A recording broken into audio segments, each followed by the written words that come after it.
मन को शांत और स्थिर करने के लिए भगवान कृष्ण ने बताए हैं दो उपाय।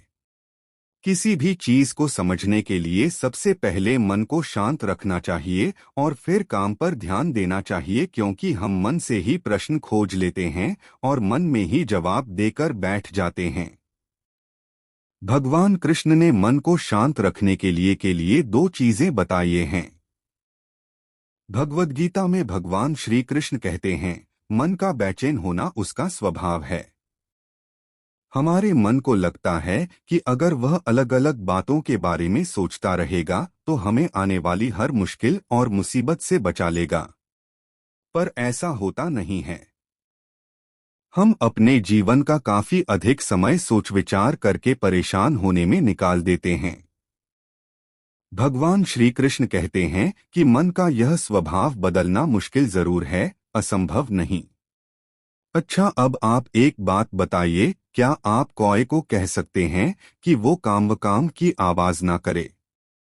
या फिर क्या आप किसी मेंढक को कह सकते हैं कि वह पानी देखते ही ऊंची छलांग ना मारे? हमारे मन का भी कुछ ऐसा ही है। जीवन में कुछ भी होता है, अच्छा या बुरा, हमारा मन उस पर काम करने लगता है। काम से मेरा मतलब है चिंता करना, व्याकुल होना। कोई बुरी बात होती भी नहीं है और मन परेशानी की ऊंची ऊंची लपटें लेने लगता है। कभी कभी तो मुझे ऐसा लगता है कि हम में से कई लोग सिर्फ परेशान होने के लिए जीते हैं। सारी परेशानी, पीड़ा, दुविधा अक्सर हमारी मन की बनाई हुई कहानियां होती हैं। भगवान श्री कृष्ण हमें हमारे मन को शांत और स्थिर करने के लिए दो उपाय देते हैं। पहला, ध्यान लगाना या मेडिटेट करना। दूसरा, वैराग्य भाव सीखना। अब ध्यान या मेडिटेशन शब्द सुनते ही आप में से कई लोग कहेंगे कि आप आंख बंद कर सांसें अंदर बाहर नहीं ले सकते। यहाँ हम सब गलती कर बैठते हैं।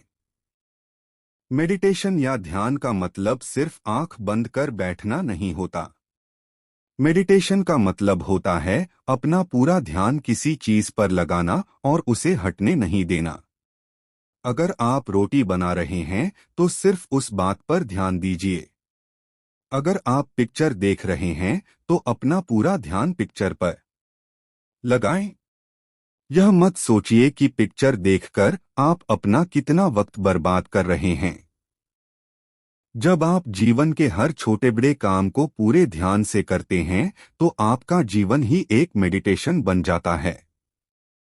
ऐसे जीवन में शांति, स्थिरता, साहस और सफलता का होना अनिवार्य है। वैराग्य भाव दूसरा उपाय। वैराग्य का अर्थ यह नहीं कि आप सब कुछ छोड़कर जंगल में जाकर बैठ जाएं। वैराग्य का सच्चा अर्थ है कि आप जो काम कर रहे हैं उसका क्या नतीजा या रिजल्ट निकलेगा उसकी चिंता ना करें। जैसे अगर आपने कोई इंटरव्यू दिया, आप यह कर सकते हैं कि पूरे मन से तैयारी करें और अपना बेस्ट देकर आ जाएं। वह नौकरी मिलना या ना मिलना आपके हाथ में नहीं है। इस नतीजे के पीछे अलग अलग चीजें हैं जो आपके बिल्कुल कंट्रोल में नहीं। तो जिस चीज के बारे में आप कुछ कर नहीं सकते उसके बारे में चिंता भी ना करें। यही वैराग्य का सच्चा मतलब होता है। और यही है भगवान श्री कृष्ण का दूसरा उपाय, मन को चिंता की लपटों से बचाने का। याद रखिए, आप पूरे के पूरे इंसान हैं। समझदारी, संयम और कुशलता से भरे इंसान। आपका मन जब भी कौए की तरह अलग अलग बातों पर आपको परेशान करने लगे, तब अपने मन को भी प्यार से समझाइए और शांत कर लीजिए। बस अपने ऊपर विश्वास रखिए कि आप कभी अपना बुरा नहीं होने देंगे। दोस्तों, इस वीडियो में बस इतना ही। मिलते हैं अगले वीडियो में। अपना ख्याल रखिएगा। जय श्री कृष्णा। राधे राधे।